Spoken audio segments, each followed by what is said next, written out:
We're back. You're listening to Hysteria, the podcast for women who are happy, healthy, confident, and free. Also a tampon commercial. Also, something that goes in your vagina that probably contains harmful chemicals, right?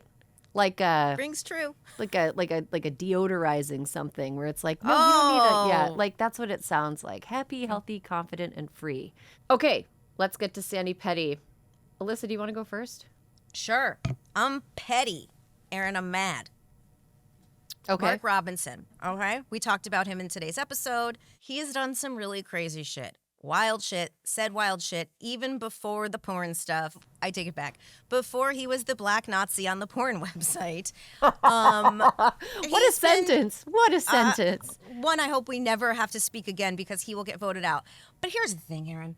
I am like so sick of the staff. Like there was this whole thing clearly leaked by his staff that was like, in response to this incident, his campaign manager, his deputy campaign manager left, all these people quit. This is what it took. Everything else was fine, but this was the bridge too far. And it's the same way I feel every time I see a Trump person getting a contract on cable news, a Trump person who, left near the end. Actually, if you left any time after the Muslim ban, I'm like, what are you telling us? Don't try to act like the insurrection was your point of no return. Or actually, let me take it back. If the insurrection was your point of no return and nothing else he had done, being impeached, all the things, that wasn't enough, get off TV. Like, I have no interest in being a part of anybody's redemption tour when essentially what happened is the Mark Robinson staffers and the Trump people realized they weren't going to get reelected and wanted to be hireable, and it's like working. And I hate it, and it makes me really upset. Yeah. Here's the thing. If you are so late for an airplane that the boarding gate is like just about to close and it's a Southwest flight, you can still get on the plane, but you're getting the worst seat. You're Absolutely. You're getting the worst seat. Middle back by the bathroom. Yes, exactly. So like that's how I feel about people who are like leaving these. It's like, okay, you can still get on the plane, but like you're getting the worst seat. Middle back bathroom. Right. You're on the plane though. You're on the plane. Yeah, that's okay. I'm okay with that. Yeah. Just don't come on television like you're some hero. Yeah, No. absolutely. What about you? This is one of those stories that makes me feel a little bit like old, and people, one thing about being in your 20s is you never listen to people that are old and like trying to help you. Like, hey, when I was in my 20s, I wish I would have done this. They're like, shut up. And then they make the exact same mistake. And then they repeat the cycle. They turn 35 and they're like, when I was in my 20s, I wish I would have.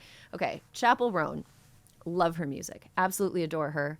I think that she is such a good pop star, and I'm glad that kids have someone like her to listen to. Like, they have actual good music. They have actual good pop music from an actual interesting performer who's sort of like a David Bowie meets Kate Bush, and I love it. Kate Bush, that's good. I love it. I agree with that. Yeah, so I love her. So she's over her skis in her comments about politics in a way that really reveals how we all can be a little bit oblivious to the privilege that our identity grants us.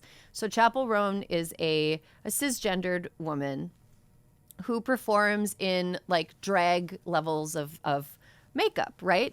And so is very, like, what she does is very, it overlaps a lot with like LGBTQ entertainment. Like a lot of her songs are like about her being gay, and a lot of her art is about like being someone who challenges gender identity and all that. However, she's still like a cis white woman, right? Yeah. And she made some comments that she didn't feel pressured to tell people how she was going to vote in this election.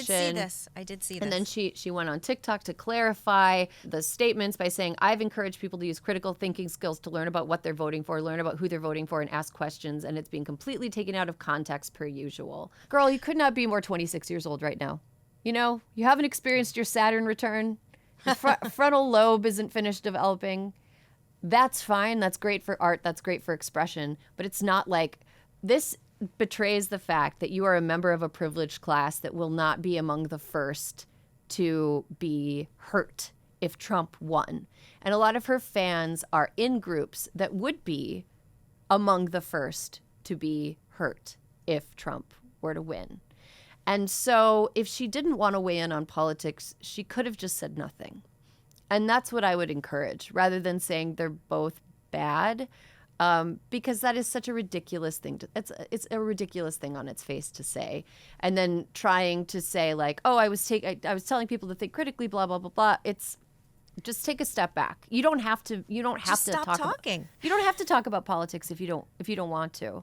But this kind of like wishy-washy, they're both bad stuff is how we got Ralph Nader taking more votes in the state of Florida in the year 2000 than the margin of victory when they stopped counting ballots. Like 537 ballots, and more than that. So like, please, like, be a little bit more responsible with your platform. I was disappointed. I don't love her any less, but I was disappointed. No, but you know, if you're going to use your like you said, she didn't have to say anything. You know, she didn't have to opine on politics. She could have just made an affirmative statement. She didn't. And I think if you tell me I'm wrong, part of what she said the first time was so confusing. The part of the backlash was that people really thought she was going to like vote for Trump. Yeah, she said she had so many issues with our government in every way, because there are so many things I would want to change about the current state of government. And so she didn't feel pressure to endorse someone. There's problems on both sides. She used the phrase both sides, which Both sides. Yeah. It's like, well, my house, to go back to a fire analogy, it's like, well, my house is on fire, but it's really hot outside. Or like, my house is, so which one am I going to do? There's problems in being outside and problems in being inside. Like, they're not comparable. I'm sorry, girl. Like, she could have even just said like, well, who do you think I'm voting for? Look at me. Right. That would have been better.